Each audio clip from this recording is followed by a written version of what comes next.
we will help you win deals because we know why large companies win deals or why small companies do not win deals.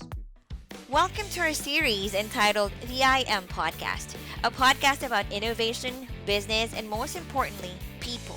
In this series, we'll be talking to founders, executives, and various experts about their vision, challenges, best practices, and lessons learned throughout their journey. Let's get started. Hello, what's up, everyone? Today we are joined by none other than the founder at Refrens.com, Naman Sarawagi. How are you, Naman? I'm good, May. How are you? Thank you for having me. We are excited to have you and to learn from you. Welcome to the IAM Podcast. Okay, so let's get started. Would love to hear your unique value proposition.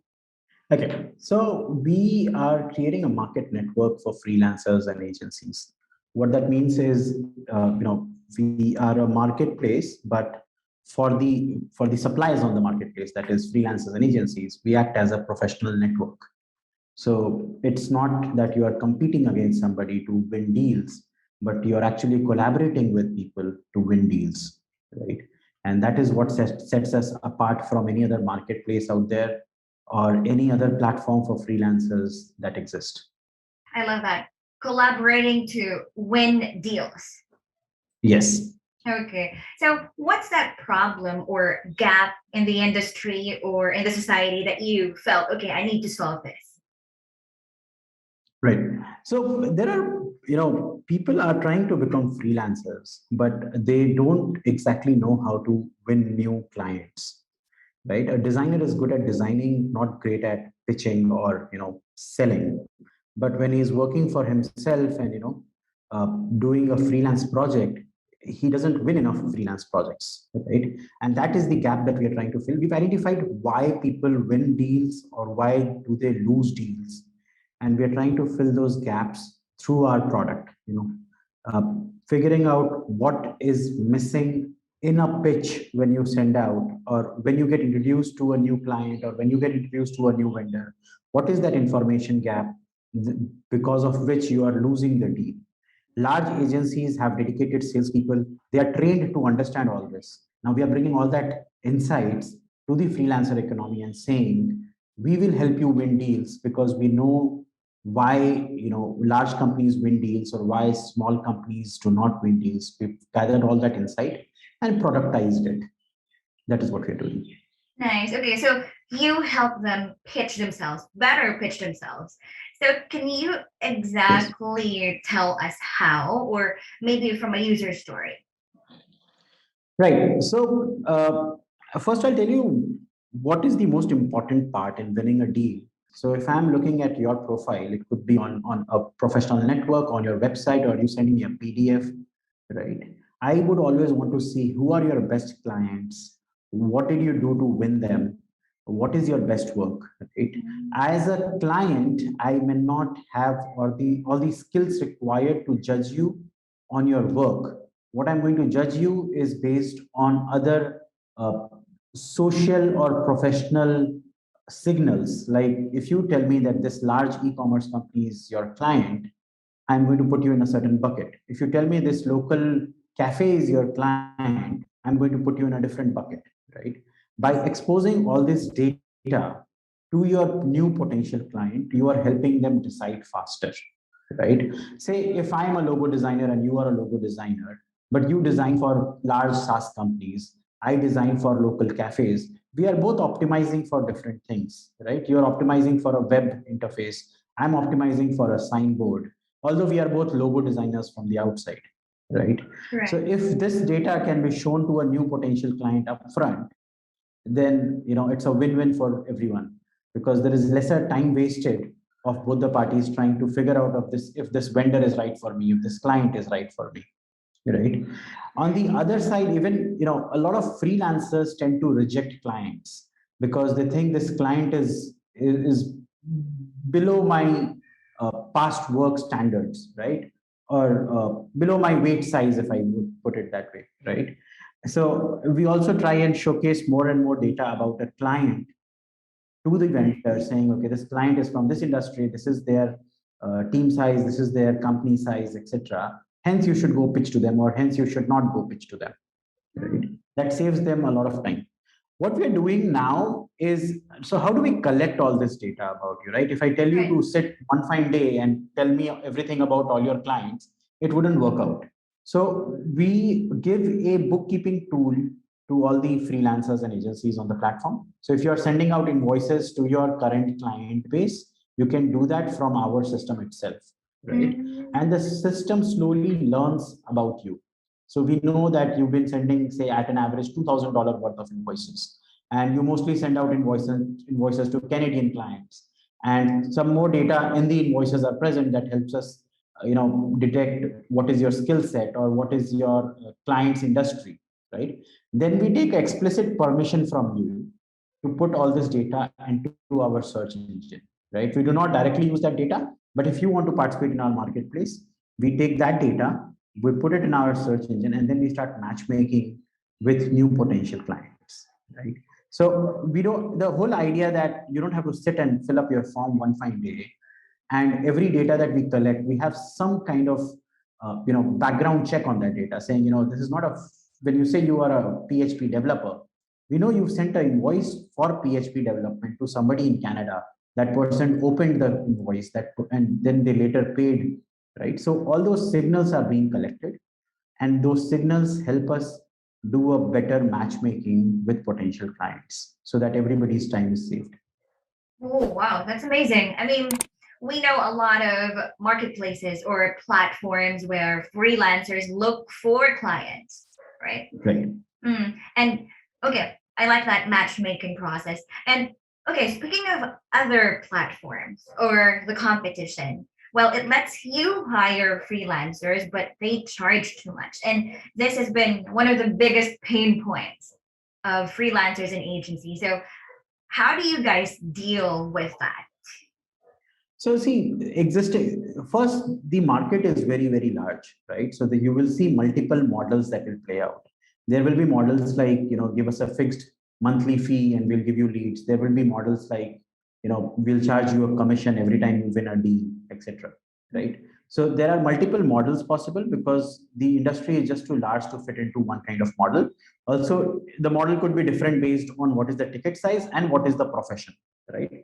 The way you hire a logo designer is different from the way you hire a DevOps engineer, right? You may not feel very comfortable giving your server keys to somebody you met on the internet, right, 15 minutes ago, and now you've handed him the server keys saying, okay, go optimize my server.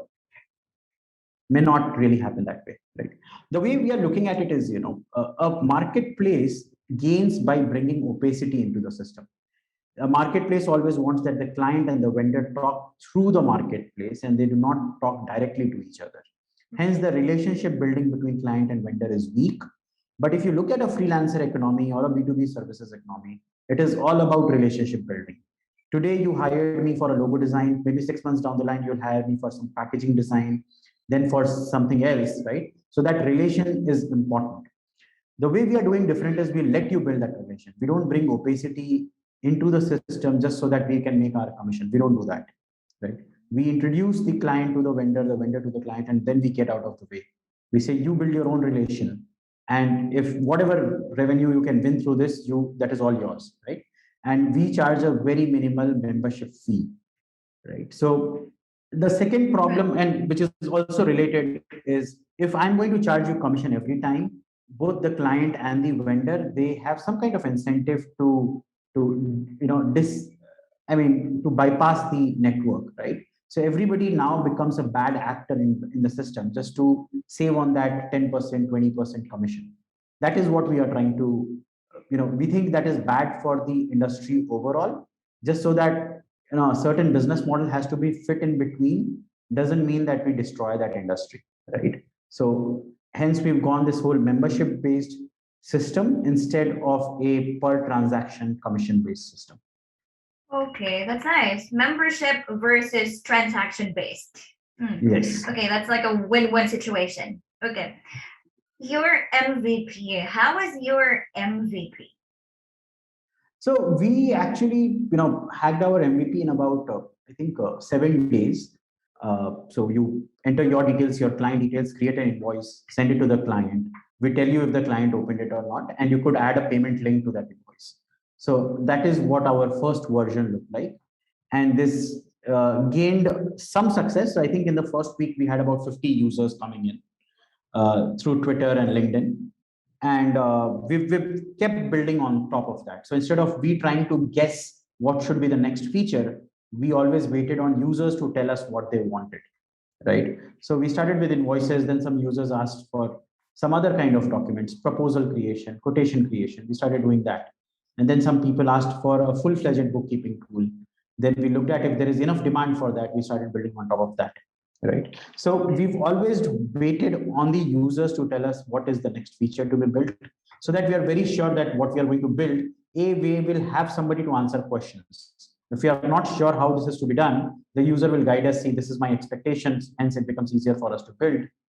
And we already will have users when we launch it, right? We will not have to like second guess on whether people will like it or not like it. Will somebody adopt it, not adopt it? So we will have users from day one. That would be the advantage.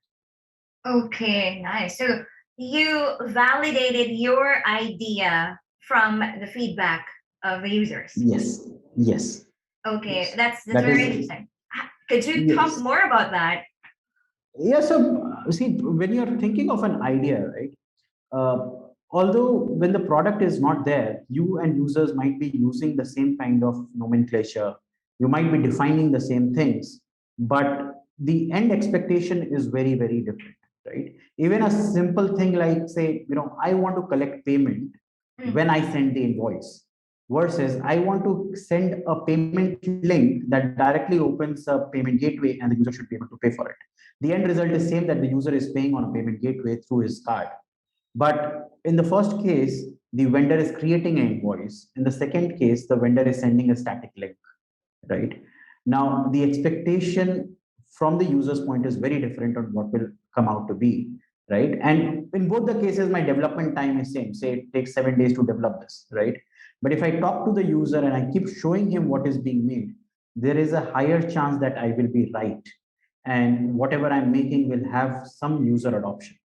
But if I'm going to create everything in a silo without talking to users, uh, although it might look like I've created the same thing, but people will find it very difficult to adopt.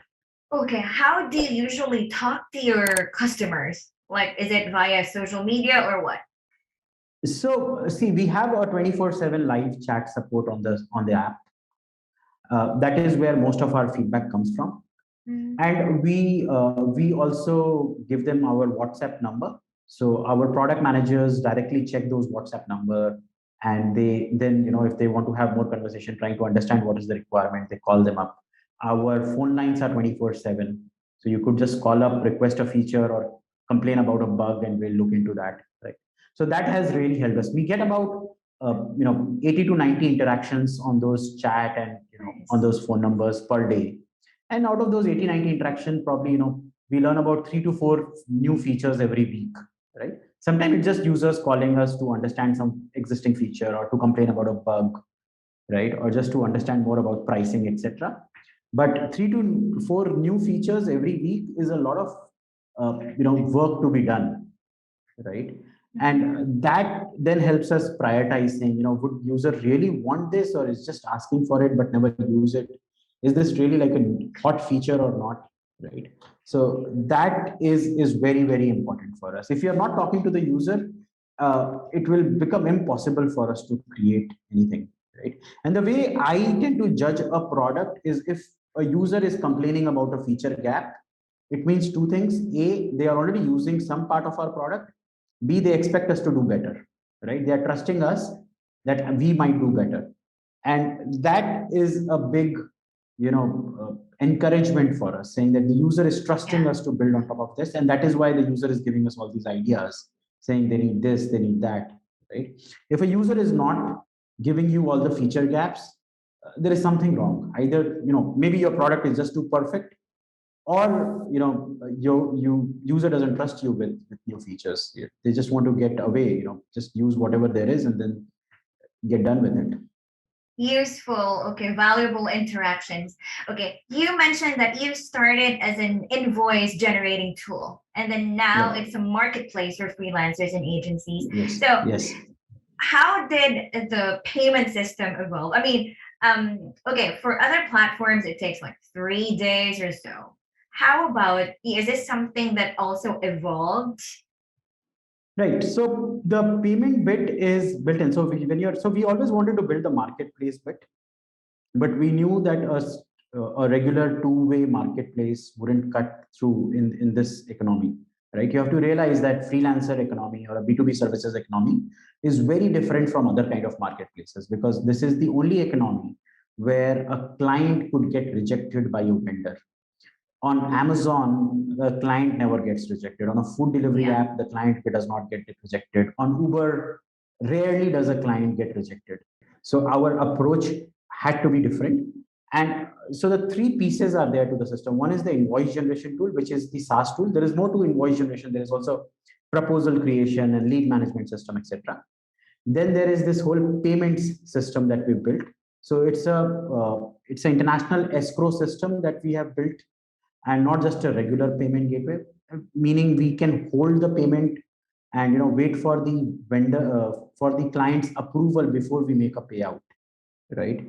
And that is unique to the way we do business. And then there is this whole matchmaking thing, right? You would already see marketplaces having a escrow system built into their system, but we are offering escrow based payments even if the deal did not go through us. I mean, the client and the vendor met offline.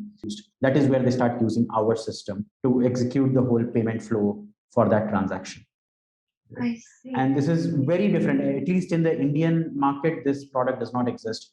Most of Southeast Asia, there is no reliable escrow-based payment system for the services marketplace. There are some escrow providers and there are some banks that provide you escrow if you are exporting goods, right, like physical goods. But for services, this is a very new kind of platform that we are creating. Hmm. Okay, who are your marquee customers? So we are looking at small time creators and popular creators as well, but freelancers and agencies are who are the ones using us, right? But that said, we also have some very popular YouTube stars and LinkedIn celebrities who use our system. We have people with 20 million YouTube followers using our system to send out invoices to their clients and showcasing their portfolio to win more clients. These are YouTube and TikTok stars that are using our system, from Hong Kong, from India, from parts of Canada. So again, I can't name them because these are not public. But we would also have a lot of small time freelancers who've just started getting their first work. 19-year-old, 20-year-old who's signed up for some software project, getting like $500 for their first project. Mostly those kind of users, and that is our concentration also. I mean, that is where we are focusing, saying all these first time freelancers, if they want to use an online tool to send out invoices, to manage their work, to showcase their profile, they should be coming to us. I see. So this is not just for freelancers or agencies in India, but it's This is global. So today, global. I think about 35% of our user base comes from outside India. And this is all organic. We don't spend money outside India, but this is coming in organically. And yeah, and I think today, on any given day, we get users from about 55 to 60 different countries. Okay. And And although the major concentration is on Southeast Asia, some part of Middle East, and US, that's the major concentration outside of India. But otherwise, it's 55 to 60 countries on any given day. great. And how many users do you have right now? A little over 150,000. Okay, that's great. Okay, so speaking of freelancing, outsourcing talents, I want to hear your insights. What are the advantages of outsourcing talents? Okay. I think the biggest advantage is the turnaround time, right? So if you want to get something done, say, something related to servers, you could wait for your own in-house developers to learn that skill and then do whatever is required, right? Like do the job. Or you could go hire a freelancer who's done this multiple times, and they can quickly look into your problem, your server configuration, and then solve the problem, right? And the difference could be saying your developer taking 3 days of learning time, another 2 days of working time, versus somebody who's already done this might be able to do it in like 2 hours, right? Because they know the problem. The configuration could be very standard. They've looked at such configurations in the past. So saving time, and which is very critical today, right? Yeah. You are going to do something in 5 days versus 2 hours. That is very, very critical. Sometimes people, clients tend to look at saying, for 2 hours, I'm going to pay, say $200, right? Say $100 per hour. And they think it's too much because my in-house developer is not so costly. But then you have to realize the in-house developer actually took 5 days to work on that, right? So if it is a one-time work, I wouldn't want to train an in-house person to do that, right? I would just outsource it, get it done, and maybe if it's a regular thing, I'll ask the freelancer to train somebody in-house, right? But for that moment, I would just outsource it. So A, expertise driven. B, if there is not enough work that you can generate, if there is, say, graphic design work that your company requires, but you cannot generate 40 hours of graphic design work every week, you shouldn't be hiring full time, because you cannot create a career path for that new hire. If you Yeah. just take up a new hire but you can't create a career path, they will leave very, very soon, and then that kind of breaks uh, you know those bonding in within the team, right? I mean, morally it's not great for a team to see somebody else leaving because they were not performing, or they did not have enough work, or the manager thinks that there is too much overhead around this person. So in such cases, you should always go about hiring a freelancer or get a expert agency on board instead of hiring somebody full time on your payrolls. Okay, I got that. So, wow, career path, and you take advantage of certain expertise, and of course, time, a very, Yes. yeah, very scarce resource. Okay, so as a startup, what's your biggest pain point? I think there's no certain pain point, right? But there are certain ways of doing stuff Hmm. that is your advantage also, as in you move very, very fast. So that is your advantage as a startup, and that is what is expected of you. And sometimes that same thing tends to break things, as in you pushed something buggy on the server because you were just trying to move very, very fast, and you did not wait to go through all the processes, right? Where a tester is involved, or your code needs to be reviewed, etc.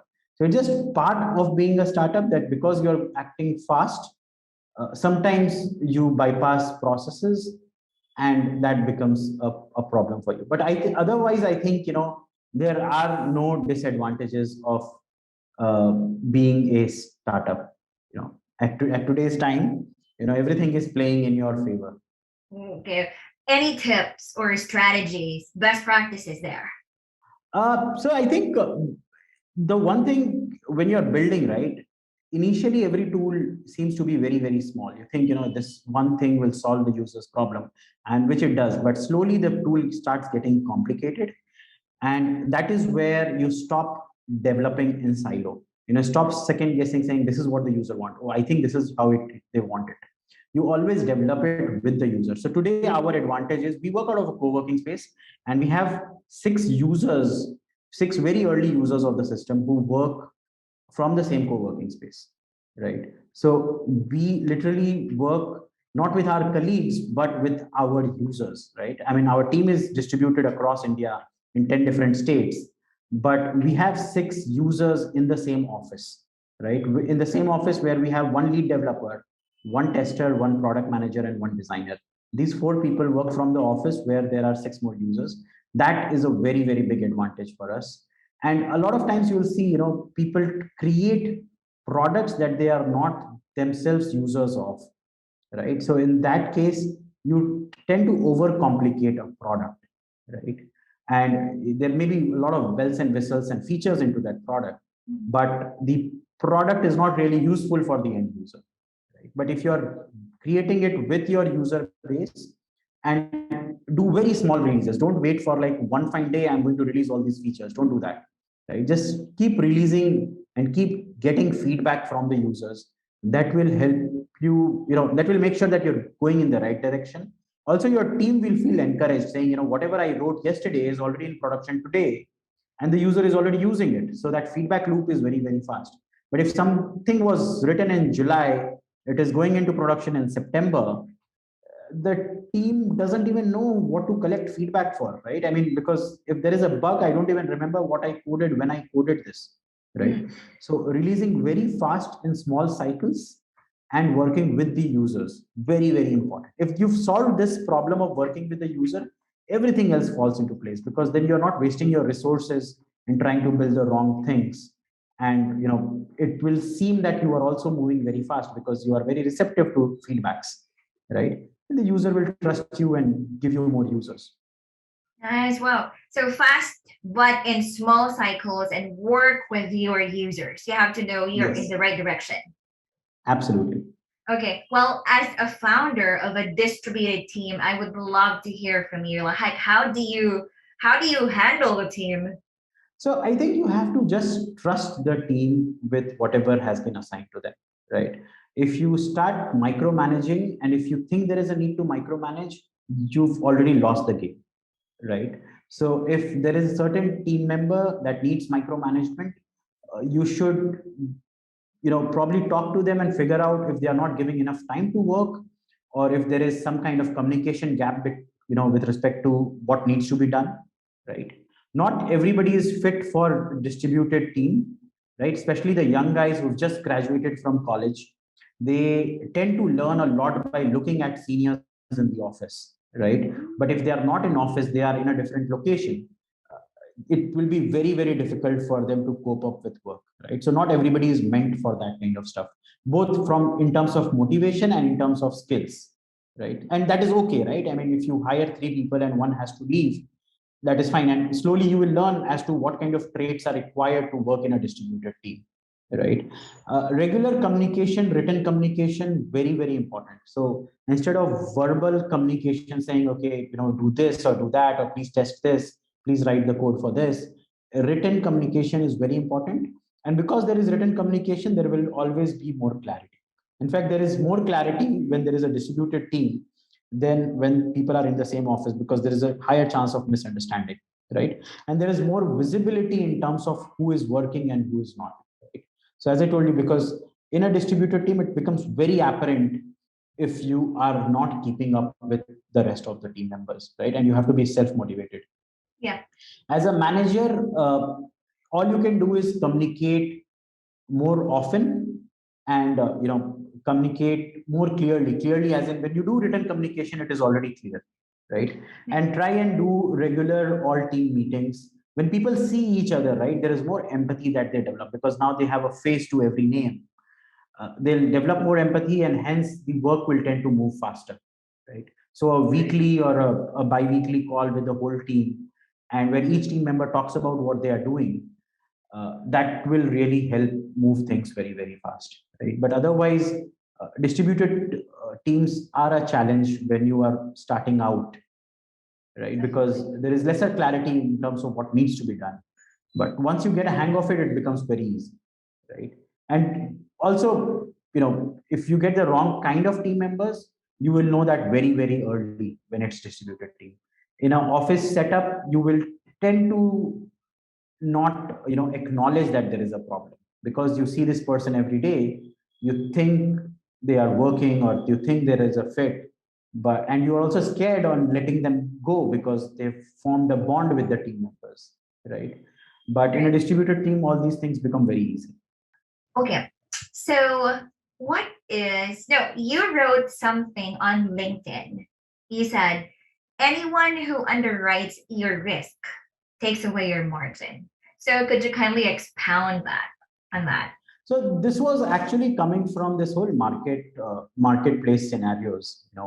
Marketplaces, they tend to say give some kind of guarantee, right? Saying, if this work is not done correct, we will refund your money. If the delivery is not right, we will refund your money, right? Or they tend to take the risk on their books.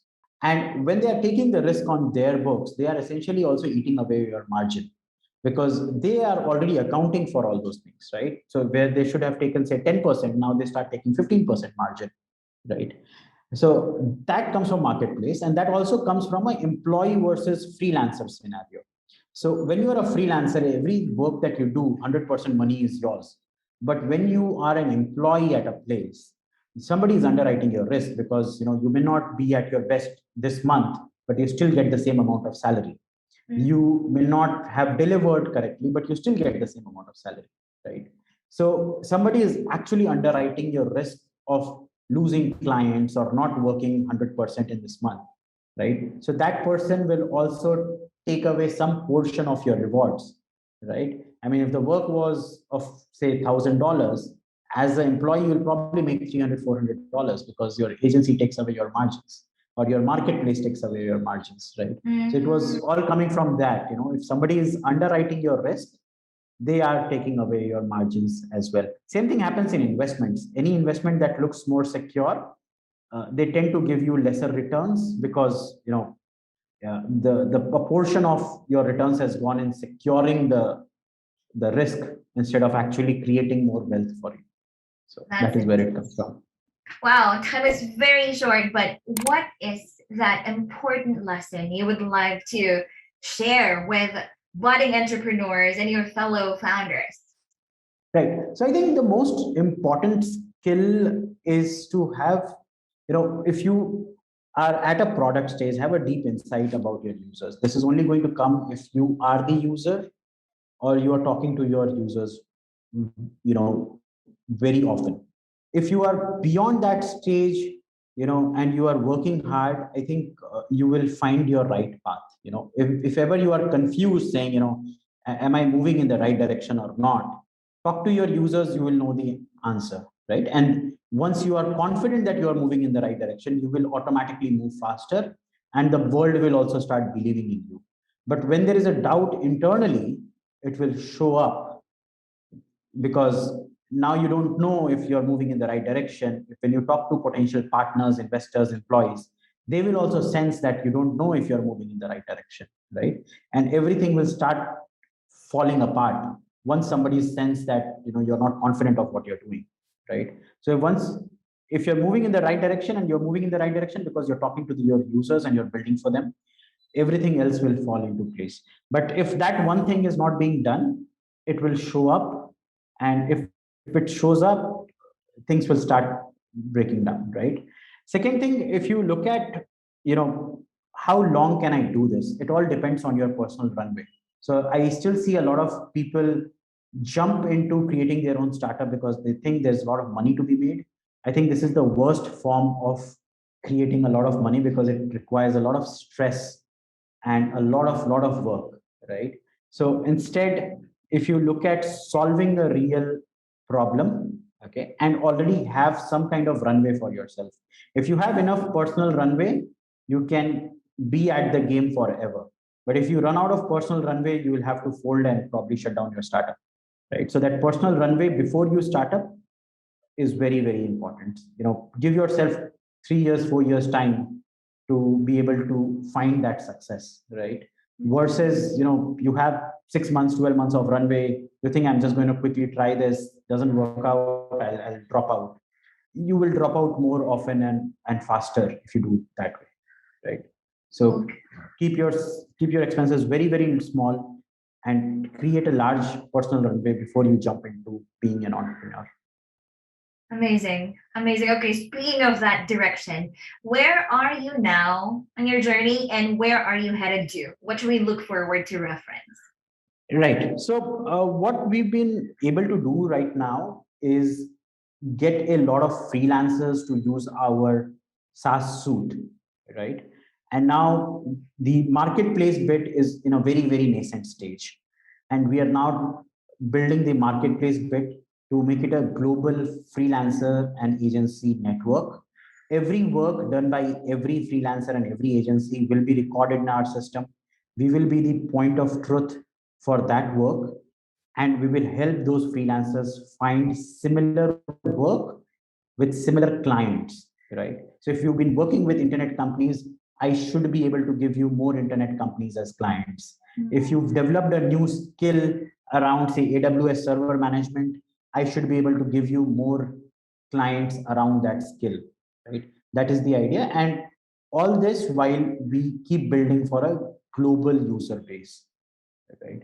I mean, we've been global from day zero, and we want to go very, very aggressive on that part. It is generally not expected of an India-based company or a Southeast Asia-based company saying we'll be building for global, but we purposefully built everything that way from day one, and we are now seeing those benefits come in. When a Indian user sends out an invoice to a user in the Middle East, that Middle East user again becomes our user. They send out an invoice to somebody in Nice. Europe, they become our user. So that virality is, at a global level is what we're seeing. Great, great. And all the best to reference. Well, this is my last question. Okay, you have to Yeah. fill this statement. I am Naman, your blank founder. What do you want to be known for as a founder? I think a long-term player, a Long very, time very player. long-term, yeah, long-term player, very persistent and long-term. Not like short-term founder where I solve something for 2 3 years, sell the company, do something else. I don't want to be known for that. I really want to be persistently pursuing this very problem. There is a lot to be done for the freelancer and the agency economy. They are all underserved, and I want to be known for that. Another 20 30 years of my life I want to give to solving that and making it very, very big in that space. Wow, we are definitely going to be watching you. And all the best to reference. Naman, thank you very much. Thank you, Meg. This podcast is powered by IAMOps.io. Optimize your cloud infrastructure and CI/CD process with IAMOps.io dedicated DevOps team. Check out www.iamops.io and get a DevOps team now. Make sure to check out www.iamops.io if you want to know more about us. Subscribe to our podcast so you can get notified every time we post a new video. Thank you, and you have a great day.